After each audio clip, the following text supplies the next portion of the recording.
Բարև ձեզ հարգելի հայրենակիցներ, ես Մարատ Հակոբյանն եմ Կիևից։ Այսօր Ուկրաինա-Ռուսաստանի լայնածավալ ներխուժման 1325-րդ օրն է։ Երեկ Պուտինը հերթական անգամ փորձեց հաղթանակ տանել Ուկրաինայի էլեկտրական ցանցի դեմ, մարտի դաշտում պարտվելով գրեթե 4 տարի շարունակվող լայնամասշտաբ պատերազմի պայմաններում, Մոսկվան կրկին վերադառնում է խաղաղ բնակչության դեմ վարվող զանգվածային ահաբեկչությանը։ Կրեմլում պարզապես այլ տարբերակ չեն գտնում, հատկապես այն ժամանակ, երբ ռեժիմը չի կարող հաղթել պատերազմում, որը հենց ինքն է սկսել։ Միայն անցած օրվա ընթացքում ռուսների ռազմի դաշտում զոհերի թիվը 1120 օկուպանտ է։ Երբ ռազմաճակատում օգտագործվող սպառազինության 2/3-ը ներկրվել է այլ բռնապետական երկրներից, երբ ռուսները շատ պասիվ են զինվորագրվում, իսկ արդեն ռազմաճակատում հայտնվածները փորձում են փախչել դիրքերից։ Երեք արդեն մեր լսարանին ներկայացրել էի ԱՏՇ պարտիզանական շարժման տվյալները, համաձայն որոնց Խերսոնի ուղղությամբ ռուս օկուպանտների շրջանում խիստ աճել է դասալքության դեպքերը։ Դասալքողները թաքնվում են լքված տներում, անտառներում, երբեմն տեղացիների հողամասերում, ոմանք էլ փորձում են ներթափանցել օկուպացված Ղրիմ, վերջնականապես խուսափելով ռազմաճակատից։ Պարտիզանների աղբյուրների տվյալներով սա արդեն զանգվածային բնույթ է կրում, ինչը ցույց է տալիս ռուսական ստորաբաժանումների բարոյահոգեբանական անկումը այդ ուղղությամբ։ Իսկ ովքեր դեռ շարունակում են մնալ Խերսոնի հատվածում, բախվում են լուրջ այլ խնդիրների, մասնավորապես ռուսական ստորաբաժանումներում կտրուկ սրվել է հրետանային սպառազինության պակասի խնդիրը, աղբյուրների փոխանցմամբ որոշ խմբաքանակներում մինչև 40% արկերը պարզապես չեն աշխատում։ Դրանք դառնում են մահաց ու բեռ հենց ռուսական բանակի համար, պայթում են ձեռքներին կամ օգտագործման պահին։ Սրանք ոչ միայն տեխնիկական խափանումներ են, այլ նաև բարոյալքման գործոն։ ԱՏՇ-ի տվյալներով օրորի ավելանում են տեխնիկայի շարքից դուրս գալու եւ ինքնապայթեցման դեպքերը։ Դա սահմանափակում է ռուսների հնարավորությունները գրոհել Ուկրաինայի պաշտպանության ուժերի դիրքերը։ Հեշտ չէ նաև Սումիի ուղղությամբ ռուս ռազմական բլոգերները հայտնել են, որ ուկրաինական ուժերը ազատագրել են Անդրեևկա բնակավայրը։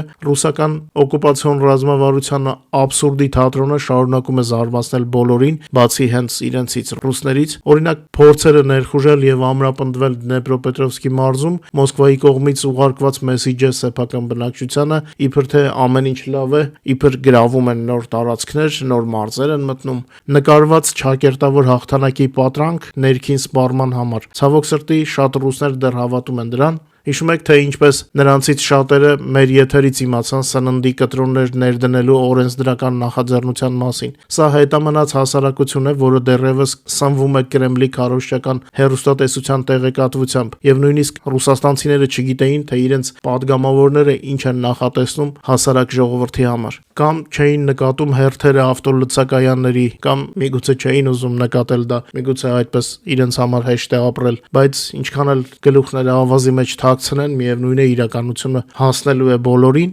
Աբսուրդը ամեն ինչում է։ Ռուսաստանցիները ուկրաինացիներին անվանում են իրենց հետ մեկ ժողովուրդ, բայց միևնույն ժամանակ գնում եւ սպանում են նրանց դրանում համոզելու համար։ Ցավոք պետք է ասեմ, որ այս մոլորեցնող քարոզչությունը սպառում են ոչ միայն ռուսաստանցիները, այլ նաեւ մեր հայրենակիցները, շատ հայեր, ոմանք բառացիորեն կրկնում են Պուտինի հորինած սուտը միասնական ժողովրդի մասին եւ միևնույն ժամանակ ֆաշիստներ են անվանում մարդկանց, նրանց, ովքեր լինելով ոչ ռուս, պարզապես չեն ուզում արհեստականորեն միանալ այլ ժողովրդի, այլ ուզում են պահպանել սեփական մշակույթը, պատմությունը, լեզուն եւ ունենալ անկախ ինքնիշխան պետություն։ Ես տեսնում եմ, թե ինչեր են գրում ոմանք մեր եթերների մեկնաբանություններում եւ հասկանում եմ, որ շատերը Հայաստանում նույնպես սպառում են ռուսական ռոպագանդան։ Աբսուրդը նաեւ նրանում է, որ ֆաշիստները մեղադրում են ֆաշիզմի մեջ հենց իրենց զոհերին։ Իդեպ այս քարոզչության տարածման գլխավոր աղբյուրներից մեկը Ռուսաստանից աշխատող հեռուստաալիքներն են, որոնք ազատ գործում են Հայաստանում։ Սա լրջագույն խնդիր է։ Ոչ ոք հայ լսարանին չի բացատրում, օրինակներ չեն բերում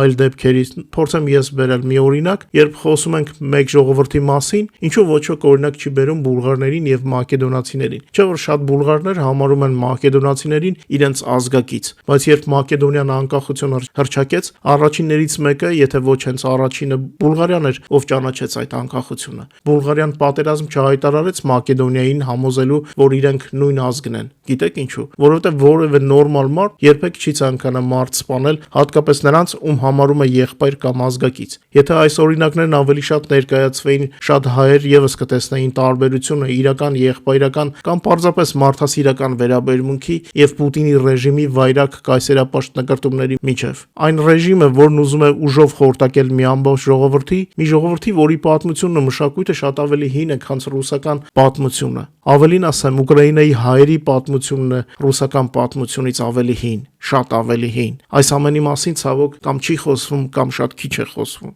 Մեր տելեգրամյան ալիքի հետևորդները հավանաբար արդեն դիտել են երեկվա տեսանյութը, որտեղ գերեվարված ռուսական բանակի զինվորներից ոչ մեկը ռուս չէր։ Հայ, յակուտ, բուրյատ, նենեց, տաջիկ, ով ասած չի ընկնում գերի, Աֆրիկայից, Ասիայից, Լատինական Ամերիկայից հավաքագրված վարձկաներ։ Չուզեցա նկարները դնել, Telegram-ում կա հերիք է, կարող եք մտնել եւ տեսնել երեկվա հրապարակումների մեջ է տեսանյութը եւ գերին հենց ինքն է խոստովանում, որ հայ է։ Քանի անգամ զգուշացրել եմ, որ Ռուսաստանի հայերին հերու մնան Պուտինի բանակից։ Ցավոք շարունակում ենք տեսնել նրանց գերի ընկածների շարքում։ Կան տեղեկություններ, որ Հայաստանից էլ են փորձում հավաքագրել։ Պետք է շատ զգուշ լինել եւ մարդկանց յետ պահել։ Սա փող աշխատելու միջոց չէ։ Չի կարելի գնալ փող աշխատելու մարդ սպանելով։ Մինչ ազատամիտ ռուսաստանցիները կռվում են Ուկրաինայի կողմում ընդդեմ Պուտինյան ռեժիմի, ցավոք այլ ազգությունների ներկայացուցիչները հաճախ հայտնվում են պատերազմում որպես մեկանգամյա Պուտինի զինվորներ։ Ռուսաստանի սեփական աղբյուրների համաձայն հավաքագրված այդ զինվորագրված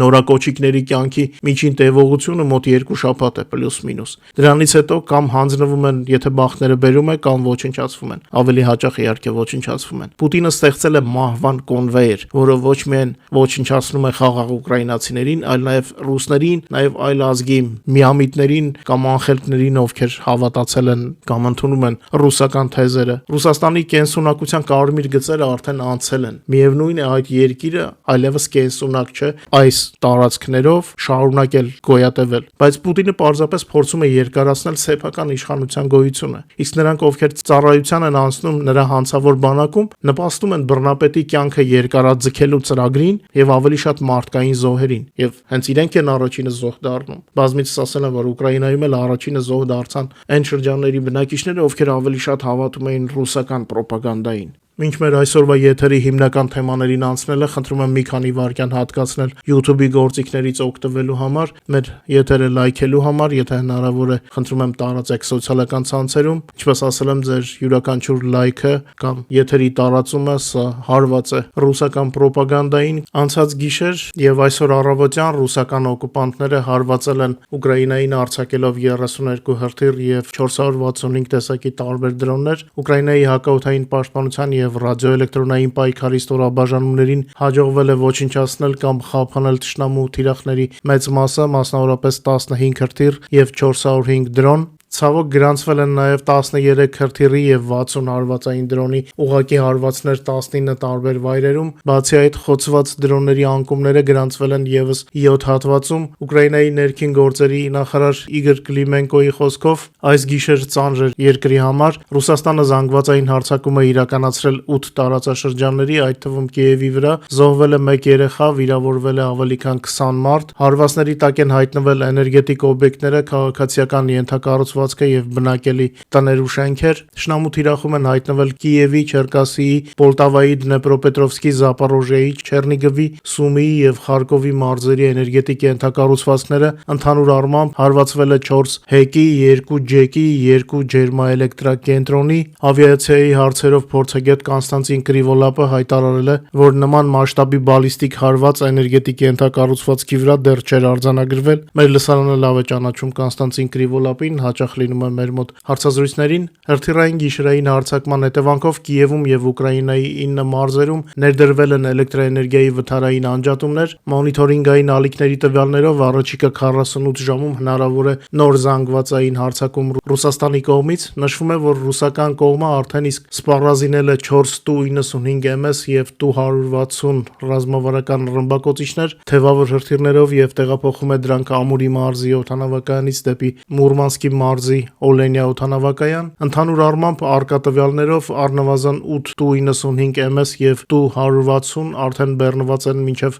առավելագույնը յուրաքանչյուրի 7-ից 8 հրթիռ։ Պատկերացնում եք ինչ քանակներ կունենային ռուսները, եթե մենք հունիս ամսին այս ինքնաթիռների մեծամասնությունը չոչնչացնեինք։ Հիմա կրճոններ են մնացել, բայց այս կրճոններն էլ են վտանգավոր։ Իհարկե նման իրավիճակներում առավել քան արդիական է դառնում հակաօդային պաշտպանության համակարգերի մատակարարման հարցը, որը անընդհատ բարձրացնում է երկրի ղեկավար Վլադիմիր Զելենսկին։ Ինչպես գիտեք, Ուկրաինան մեծ երկիր է եւ ցավոք առկա համակարգերը դեռ բավարար չեն բոլոր ուղղություններում պատշաճ պաշտպանություն ապահովելու համար։ Այս ֆոնին կա նաեւ առաջին լավ նորությունը՝ գերմանական Rheinmetall պաշտպանական կոնցեռնը հայտարարեց, որ Ուկրաինային կմատակարարի Sky Ranger 35 հակաօդային պաշտպանության համակարգեր հիմնված Leopard 1 պլատֆորմի վրա։ Ֆինանսավորումը կիրականացվի ռուսական սառեցված ակտիվների հաշվին։ Ընկերության տվյալներով արտադրությունն ու կարգավորումները կիրականացվեն Rheinmetall-ի Հռոմի մասնաճյուղում։ Մատակարարումները նախատեսված են արդեն ընթացիկ տարվա համար։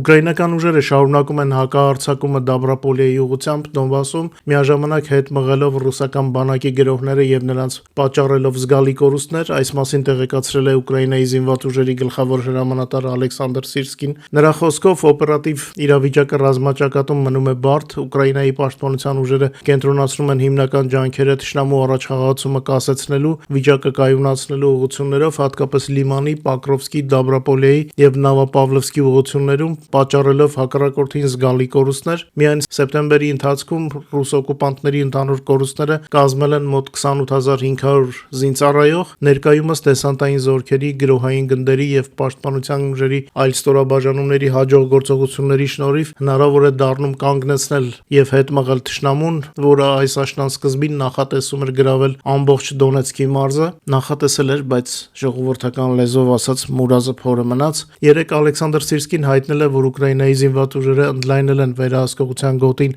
Դաբրապոլիայի շրջակայքում, ինչը նույնպես Դոնեցկի մարզում է։ Արդեն ազատագրված տարածքների ընդհանուր մակերեսը կազմում է մոտ 181 քառակուսի կիլոմետր, իսկ դիվերսիոն խմբերից մաքրված է եւս գրեթե 213 քառակուսի կիլոմետր։ Ուկրաինայի գլխավոր շտաբի հրապարակած տվյալները երեկվա մեկ օրվա ռուսների կորուստների մասով ձեր էկրաններին են։ Ինչպես տեսնում եք, եւս 1120 ռուս օկուպանտ է ոչնչացվել մեկ օրում եւ մեծ քանակությամբ զինտեխնիկա։ Ուկրաինայի նախագահ Վլադիմիր Զելենսկին հայտարարել է հեռահար զենքի կիրառման մասշտաբային ընդլայնման մասին եւ ընդգծել է Ուկրաինան շարունակում է ուժեղացնել ճնշումը Ռուսաստանի վրա խաղաղության հասնելու նպատակով։ Սա նշանակում է լինելու են նոր հարվածներ։ Նրա խոսքով ուկրաինական հրթիռներն ու դրոնները դառնում են ավելի ճշգրիտ եւ արդյունավետ շնորհիվ շարունակական աշխատանքի, ֆինանսավորման եւ արտադրական ներուժի ամրապնդման։ Մեջբերեմ նախագահի խոսքը, Ուկրաինան գործընկերների հետ համատեղ ձևավորում է պայմաններ, որոնք ուղղված են Ռուսաստանի խաղաղության հարկադրելու գործընթացին։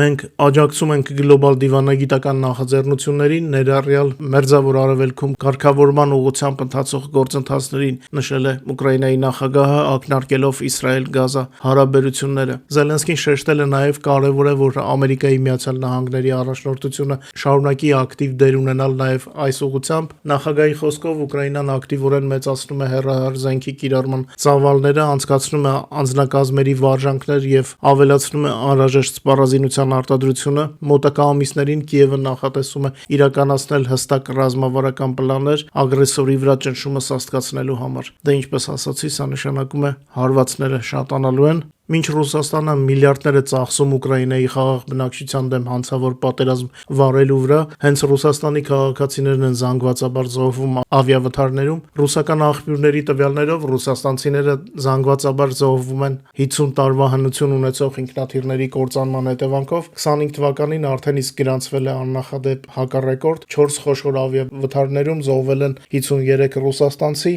ավելին, քան նախորդ 2 տարիների ընթացքում միասին վերցրած։ Հիմնական պատճառը ավիաընկերությունների կողմից ժամկետն անց տեխնիկապես մաշված ինքնաթիռների շահագործումն է։ Որոշ թռիչքներ իրականացվում են ինքնաթիռներով, որոնք շահագործվում են ավելի քան 50 տարի։ Եվ նորից մեր հայրենակիցներին պետք է զգուշացնեմ, որ հեռու մնան ռուսական այս մաշված ինքնաթիռներից։ Հունիսի 24-ին Ամուրի մարզում, ինչպես հիշում եք, տեղի ունեցած աղետի վթարի հետևանքով զոհվել է 48 մարդ։ Ռուսաստանի օդային տարածքը վաղուց լքել է արևմտյան ավիացիան պատժամիջոցների պատճառով եւ նոր ինքնաթիռներ այլևս չեն ներմուծվում։ Մնում են միայն խորհրդային հին մոդելները։ Օկուպանտ երկրի ներսում դադարել է այս հնացած ինքնաթիռների պահեստամասերի արտադրությունը, ուստի ցանկացած անսարքության դեպքում փոխարինումը կատարվում է պահեստներից կամ երկար տարիներ անգարներում պահված այդ կոնսերվացված ինքնաթիռներից։ Ոլորտի մասնագետները նշում են, որ ռուսական ավիաընկերությունները ամեն օր խախտում են դաշնային ավիացիոն կանոնները, ուղարկելով թռիչքների անպատրաստ օդանավեր։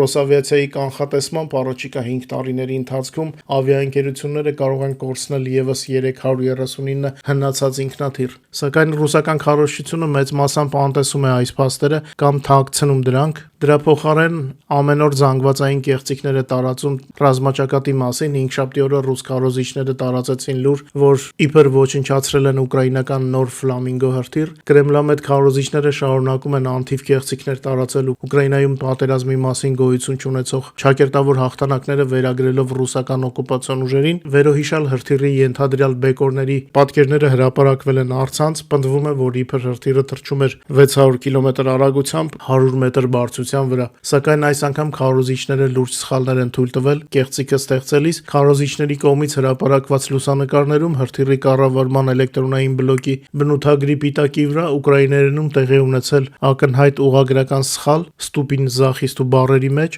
Այսպիսի բացթողումները մեկ անգամ եւս բացահայտում են ռուսական քարոզչության ցածր մակարդակը, որը հիմնված է կեղծիքի վրա եւ ծառայում է բացառապես պատերազմի շահերին։ Դա իհարկե ռուսաստանցիները չգիտեն, որ սխալով է գրած եւ հավատում են։ Այսքանն էի պատրաստել այսօրվա եթերի համար։ Ասեմ, որ շուրջօրյա լուրերին կարող եք տեղեկանալ մեր Telegram-յան ալիքից։ Այսօր մի քիչ վատառողջ էի, կներեք, եթե ազդեցի եթերի որակի վրա։ Շնորհակալ եմ ձեզ, որ մեզ հետ եք։ Խնդրում եմ չմոռանալ լայքել եւ տարածել մեր եթերները սոցիալական ցանցերում։ Ձեզ մաղթում եմ ամենալավն ու բարին, հուսամ կհանդիպենք արդեն վաղը ավելի լավ լուրերով։ Մինչ նոր հանդիպում։